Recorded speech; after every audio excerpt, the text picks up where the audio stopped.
Okay, I want you to close your eyes for a second. Just visualize you've saved up for months, you've sat through that, 6 or 10-hour flight, and you finally step off the plane.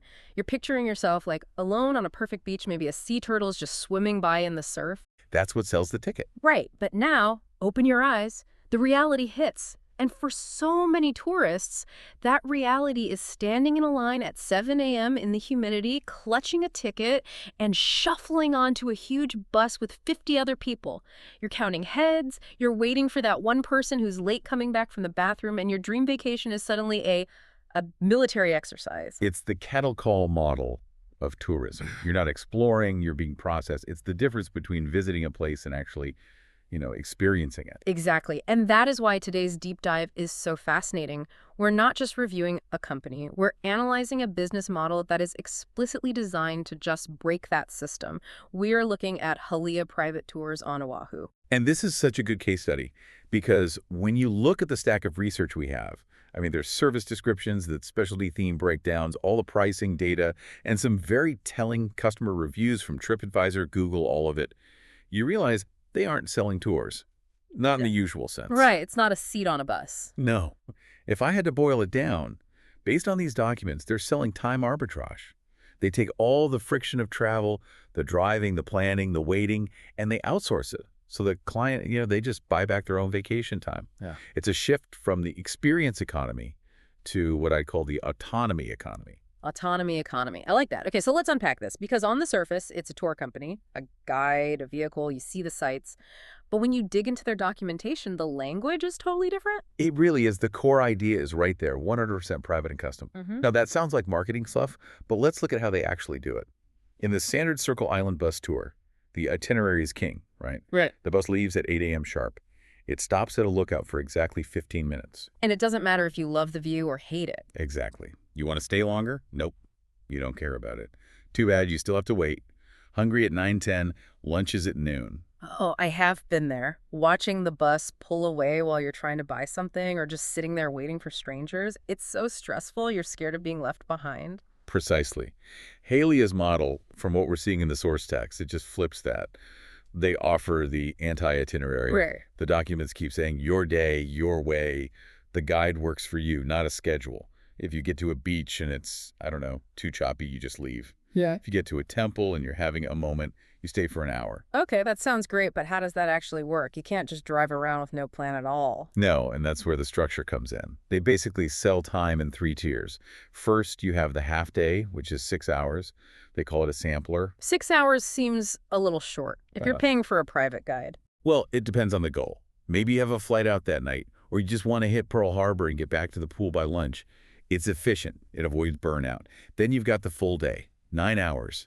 That's your island adventure. That feels like the sweet spot for most people, I'd think. It is. But then there's the long day, 12 hours. 12 hours. Wow. That is a serious commitment. That's like a marriage, not a tour. It is, but think about the all-in idea. That's sunrise to sunset. For the people who want to see the entire island without rushing, but here's the really critical detail I found in the fine print, the extend-as-you-go policy. Wait, really? What's that mean? It means the schedule is dynamic. The text says you can usually extend as you go, so you're not locked in. If you book for 6 hours, but at hour 6 you are having the time of your life eating shrimp on the North Shore, you can just tell the guide, hey, keep it going. So I don't have to stop if I'm having fun? According to this, yes. And that's a huge deal. Usually a tour guide has another gig, or the bus has to go back to the depot. This model assumes the van and the guide are yours. You're the only priority. That is a game changer. It takes away the clock-watching anxiety. But let's talk about what you're actually doing at that time. They have this menu of specialty themes. And looking at this, it's like they've, I don't know, gamified sightseeing. Yes, it's getting away from the generic Grand Circle Island tour and tapping into what you actually love. Okay, the one that jumped out at me immediately, because, it's me, is the movie buff track. The movies and television theme. Yeah, that's a big one. Of course.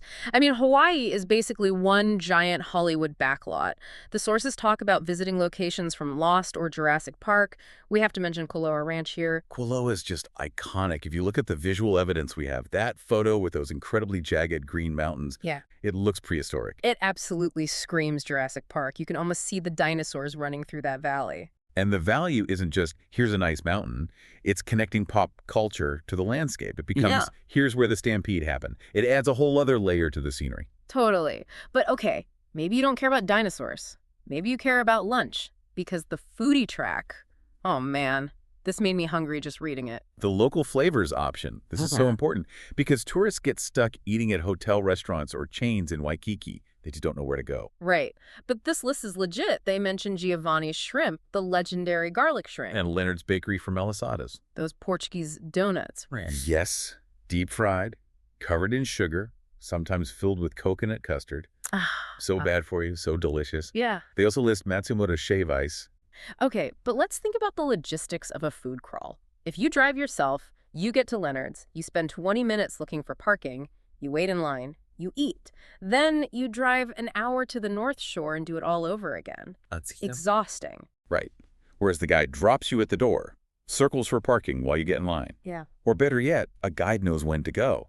They know Giovanni's is fine at 11:30, but at 1 p.m., you're waiting an hour. That's the knowledge you're paying for. That's like insider trading for tourism, knowing the rhythm of the island. Exactly. And you can't do that on a bus. You can't just yell for the driver to pull over because you smell garlic. Sorry, folks, unscheduled stop for garlic and butter.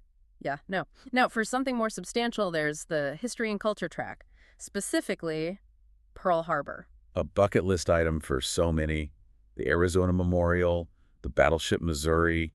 It's heavy, important history. It is. And National Park Service rules apply. That's a great catch. The text explicitly warns about that. It seems like a small detail. But imagine being the person who brings a new drone, tries to fly it, and gets detained by military police. Or just find a ton of money. Right. It shows the guide is also like a compliance officer. They know the rules. They know about the no-bag policy at the memorial. A private van gives you a secure place to store your stuff. If you took an Uber, where does your backpack go? You're stuck. That's a really practical benefit. And then finally, we have the Adventure in Nature track for people who want to get their feet wet. Literally. The sources list snorkeling at Waimea Bay, hiking Diamond Head or Manoa Falls, paddleboarding. We have that photo of the snorkeler in the source stack, crystal clear water, rocky bottom. It looks incredible. Okay, so we have the themes, the freedom, but now the price. When I first saw $699, I clutched my wallet a little bit. That's a sticker shock moment for sure. $700 for 6 hours. I mean, it's a mortgage payment for some people, but you have to break down the economics. Please do. The key is it's a flat rate model. That's $699 for 6 hours or $799 for 9 hours. That's not per person. It's per group. Okay. That changes the math. Drastically, if you're a family of 4 or a group of 6 friends. Now, compare that to a big bus tour. A high-end one can easily be $120 to $150 per seat. And you're stuck with 40 other people. Right. So if you have a group, this model becomes very competitive. You're paying about the same per person, but you get a private vehicle, a private guide, and total control. That's such a fascinating shift in value. It's like the Airbnb versus hotel thing. At a certain group size, the luxury option actually becomes the sensible one. And you have to consider the rental car tax. Not a real tax, but, the hidden costs. The car might be $100 a day. But then hotel parking in Waikiki is $50 a night. Gas is $5 a gallon. Plus the stress of driving in Honolulu traffic, which I would pay good money to avoid. Exactly. And that brings up the third-party add-ons. This is an important logistical point. The source clarifies that things like shark cage dives or ATVs at Kualoa Ranch are not included. Right, those are separate tickets you buy. They are. And they take time, maybe 3 hours. But there's this brilliant little hack mentioned in the text about this. The lunch hour hack. Yes. The text says while you're on the ATV for 2 hours, the guide is on standby. They're not with you. This often frees up their lunch break, which they can then tack onto the end of your day. Oh, I see. So because the guide got a break while you're riding an ATV, you get an extra hour at the end of the day. It maximizes your paid tour time. You're not burning billable hours while the guide sits in the parking lot. It's a really clever way to structure the day. I love that. It feels like you're beating the system. But let's shift to the human element. You can have the best van, the best plan, but if your guide is boring, the day is a bust. The guide factor is huge. We have these reviews from people like Noah Lyman and Michelle Miller. And the words they use are so telling. They don't just say good driver. They say ambassadors to the island and authentic culture. Ambassador is a strong word. It implies they're a bridge between the tourist bubble and the real island. The reviews talk about guides sharing personal stories, legends, history. It's the difference between a recording on a loudspeaker and a real conversation. Yes. And the guide is a friction reducer. Think about finding parking at a crowded beach, navigating one-way streets, knowing which shrimp truck is the real deal and which one's a trap. The guide handles all that friction so the guest can just exist and relax. One specific strategy the source mentions is the photo stop. Ugh, I usually hate those. Okay, everyone, out for a selfie, then back in. But they frame them differently. They're pacing mechanisms. You can't snorkel for 9 hours straight. You'd be exhausted. These stops at the Kamehameha statue or beach park, they're used to break up the day. Palate cleansers between the big activities. And looking at the visuals, these aren't just snapshots. We have that image of the Honolulu sunset. The orange sky, the palm trees, the city lights coming on. That looks like it was taken from a lookout like Tantalus, to be at the right place at the right time to catch that light. That's hard to plan. You have to know how long it takes to drive up that mountain at 5:30 p.m. to hit the 6.15 sunset. Miss it by 10 minutes, and you're just standing in the dark. Correct. A local guide nails that timing. Okay, let's put it all together. I want to build a hypothetical, perfect day based only on these sources, just to show how this all works in practice. Okay, challenge accepted. Strictly from the options in the text. Let's do the 9-hour full day. Maximize everything. Where do we start? Oh, we start early, prompt pickup, as the reviews say, and we go straight to the Diamond Head hike. Why first? Beat the heat, beat the crowds. You do the hard work and get that amazing view of Waikiki before the sun gets too high. Done. Okay, now I'm sweaty and I'm hungry. Perfect. Now we head north, maybe a quick stop at the Macadamia Nut Farm for some samples, then lunch on the North Shore. Giovanni's shrimp, non-negotiable. Giovanni's it is, garlic, scampi plates. We time it right so we're not in that huge line. Now you're in a food coma. You need to relax. I want to see turtles. The source mentions Turtle Bay. It's getting late in the afternoon now. We need to head back toward town. So we drive back down the windward side. We stop at the Byodo Temple. It's this serene, beautiful Japanese temple tucked against the mountains. A moment of zen after a busy day. And the grand finale. We time the drive back to hit that sunset lookout from the photo. We watch the sun dip below the horizon. Then the guide drops you off right at your hotel. That sounds infinitely better than sitting on a bus. And look what we did. Hiking, food, wildlife, swimming, culture, photography, all in one seamless flow. That is so hard to do on your own with a rental car and Google Maps. And we probably missed the worst traffic because the guide knew the side roads. The reviews mention hidden spots and avoiding crowds, which tells you something. That's the hidden value, efficiency. You just see more because you waste less time. So what does this all mean? We've looked at the philosophy, the menu, the money. Why does a business like this work? I think it represents a bigger shift in what people want. We're moving away from the one-size-fits-all package deal era. Right. People are realizing that vacation time is a non-renewable resource. You only get so many days. That's such a good point. If I spend $4,000 or $5,000 on flights and hotels, do I really want to save $200 on a tour just to have a mediocre day? That is the whole value equation. It's the last mile problem. You spend all this money to get there, but then you skimp on how you actually experience it. The upfront cost of $800 looks high. But when you factor in the group rate and the quality of the time spent, the math changes completely.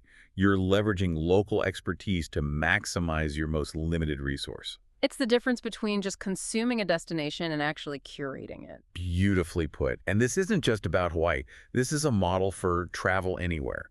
Rome, Tokyo, Oahu. So here's the question I want to leave everyone with. We live in an age of information overload. You could plan every single minute yourself. You have Google, TripAdvisor, Reddit.